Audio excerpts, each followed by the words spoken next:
지난 시간에 함께 묵상한 말씀이 무엇입니까? 베드로와 예수님 사이에 그 관계를 말해주는 중요한 세 단어가 있었습니다.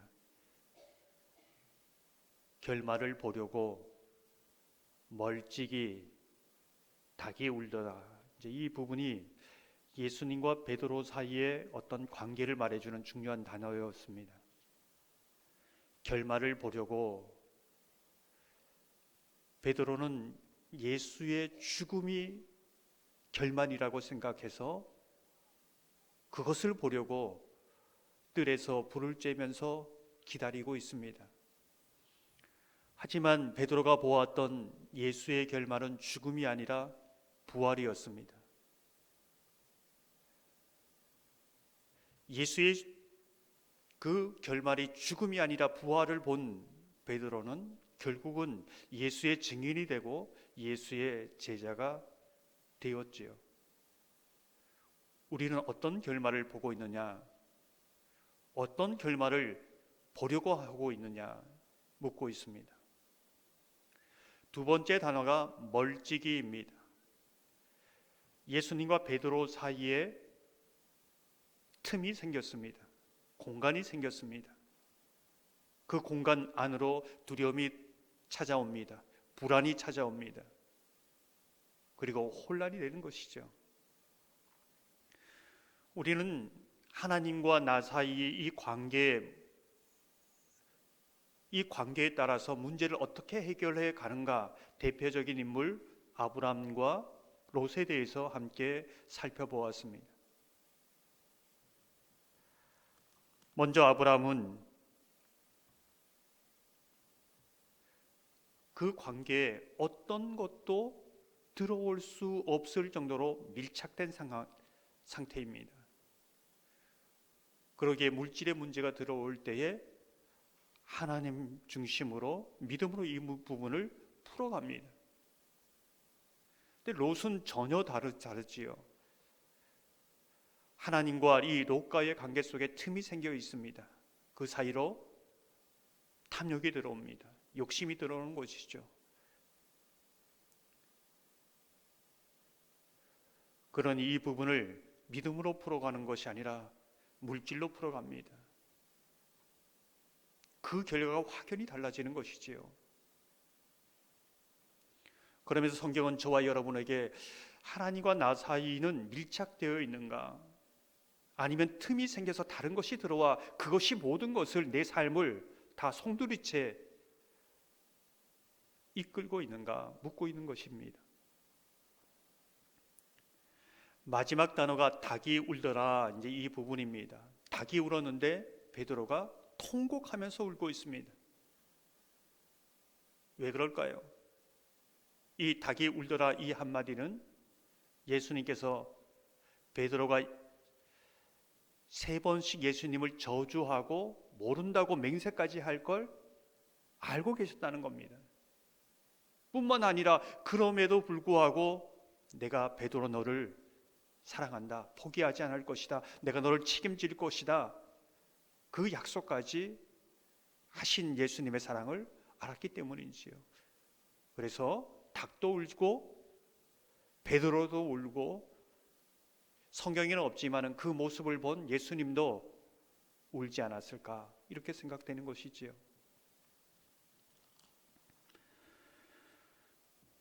이 이야기는 예수님은 우리의 삶 가운데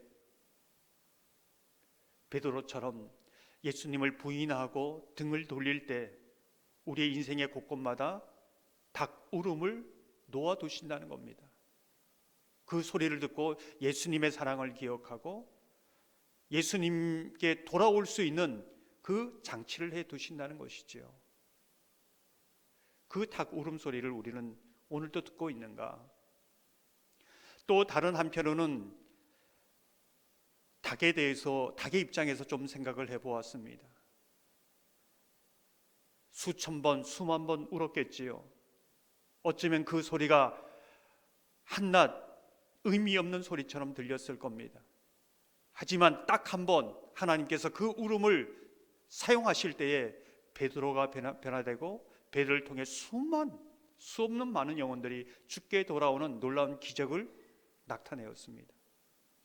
어쩌면 저와 여러분은 닭처럼 울면서 기도합니다.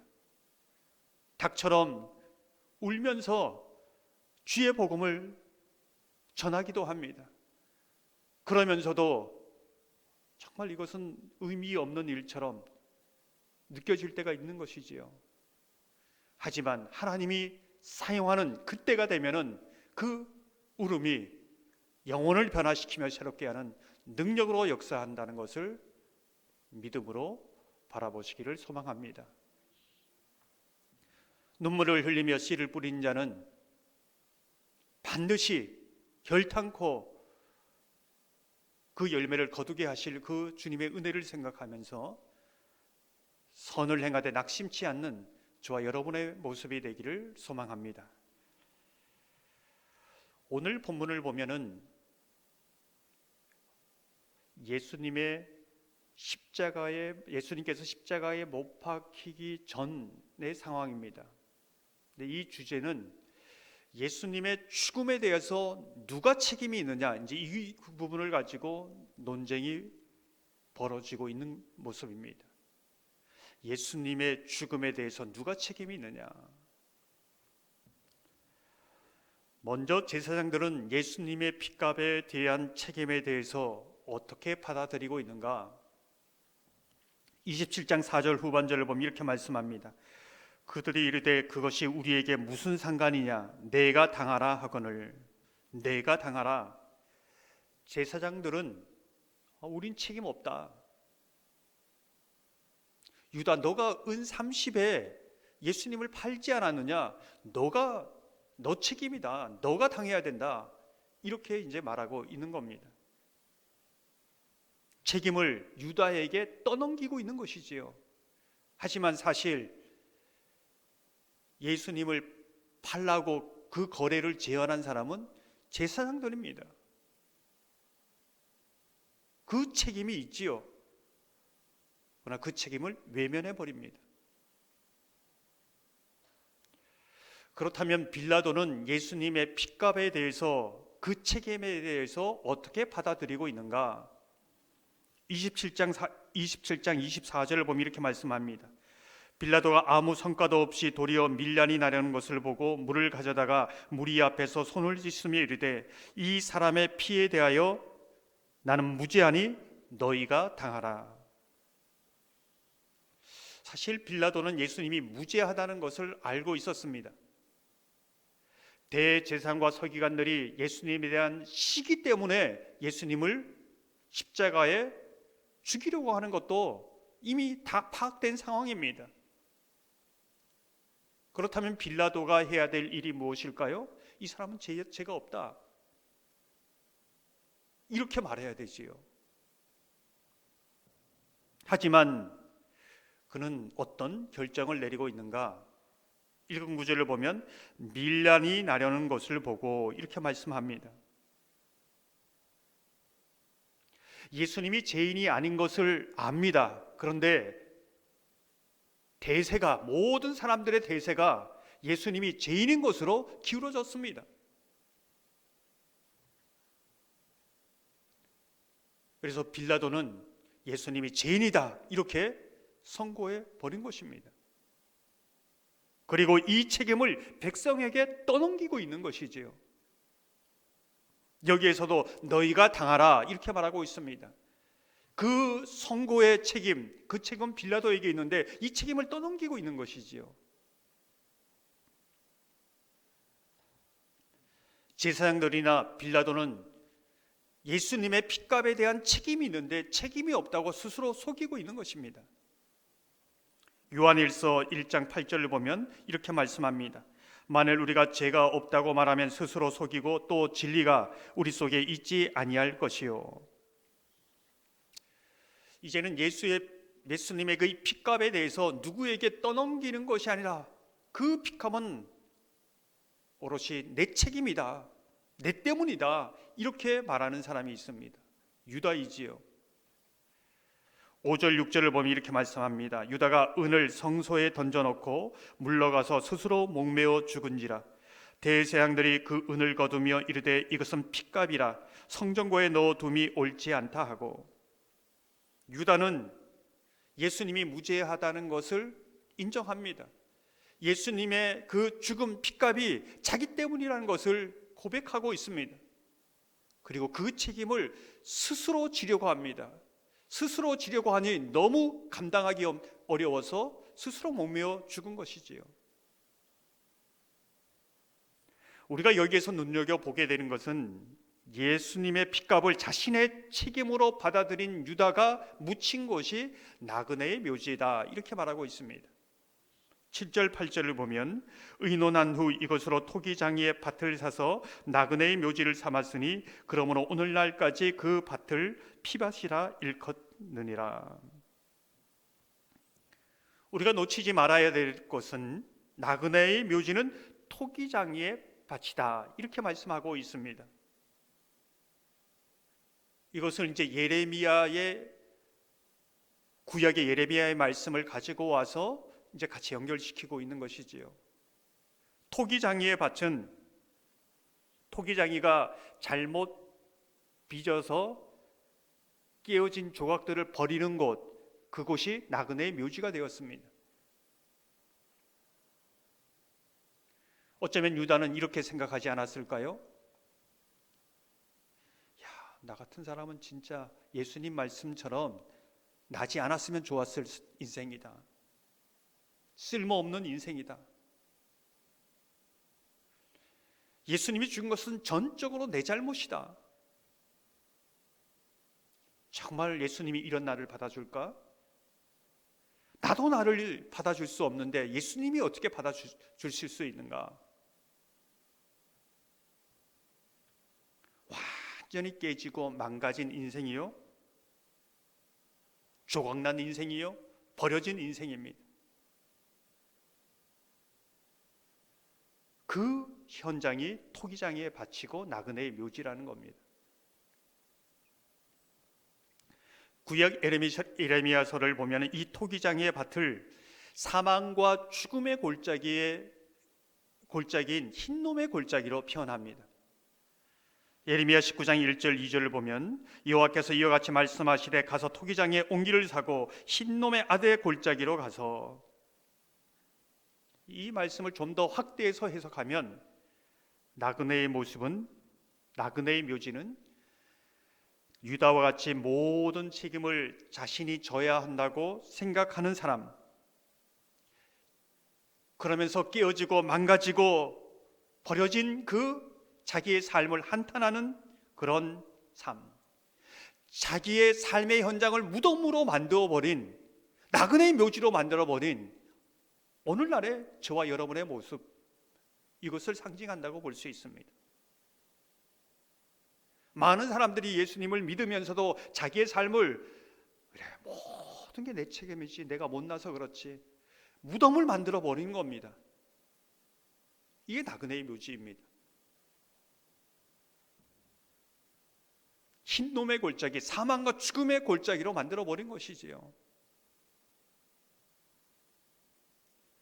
우리가 놓치지 말아야 될 것은 마태는 26장 마지막을 베드로, 그리고 27장 첫머리를 유다로 의도적으로 비교하고 있습니다. 무엇을 말하려고 하는 것일까요? 왜 유다와 베드로의 최후가 왜 이렇게 다른 결과를 낳고 있는가? 이것을 묻고 있는 것처럼 보입니다. 여러분은 어떻게 생각하십니까? 베드로도 깨진 인생이지요. 망가진 인생입니다. 조각난 인생입니다. 버려진 인생이지요. 예수님을 저주하고 부인한 그 삶의 현장은 무덤입니다.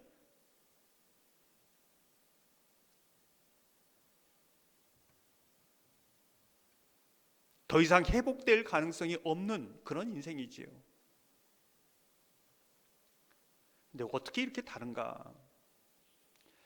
예레미야 18장, 오늘 이 본문에 예레미야서를 말씀하고 있는데 예레미야 18장에 가면은 깨어지고 망가진 조각들에 대해서 하나님께서 하시는 말씀이 있습니다. 그 하나님의 백성을 향해서 18장 4절에서 6절을 보면 진흙으로 만든 그릇이 토기장이의 손에서 터짐에 그가 그것으로 자기 의견에 좋은 대로 다른 그릇을 만들더라. 그때 여호와의 말씀이 내게 임하니라. 이르시되 이스라엘 족속아, 이 토기장이가 하는 것 같이 내가 능히 너희에게 행하지 못하겠느냐. 토기장이는 깨어진 그 조각들을 모아서 다시 흙으로 만듭니다. 다시 물을 부어서 토기장이는 그 더 멋있는, 더 아름다운 그릇으로 회복시킨다는 것을 하나님이 말씀하고 있습니다. 그 능력이 하나님께 있다고 말씀하고 있는 것이지요.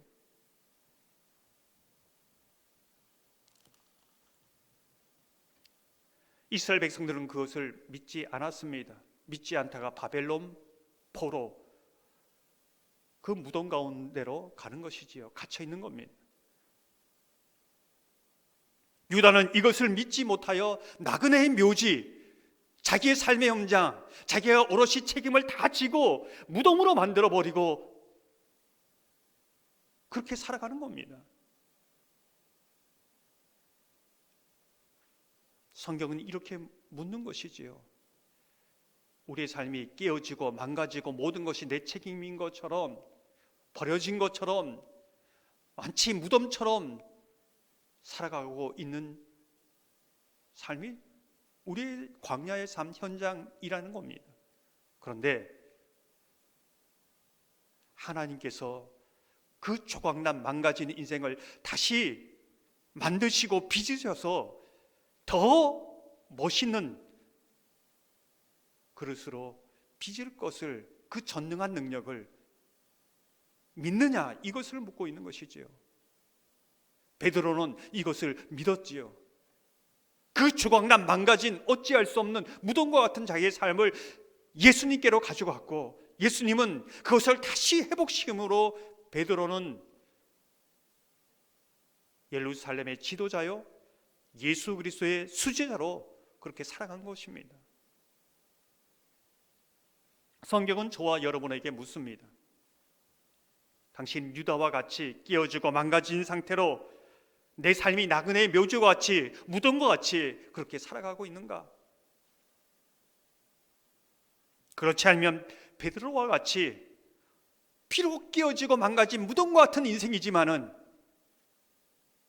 그것을 다시 빚으시고 그 무덤을 열고 부활의 소망으로 역사하시는 그 하나님의 은혜를 입어서 새로운 인생을 시작하고 소망을 가지겠는가? 그 결과가 완전히 다르다는 겁니다. 그 무덤에서 나오라는 겁니다.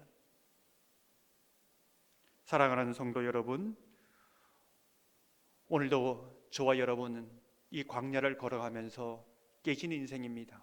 어찌 보면 버려진 인생입니다. 조각난 인생입니다.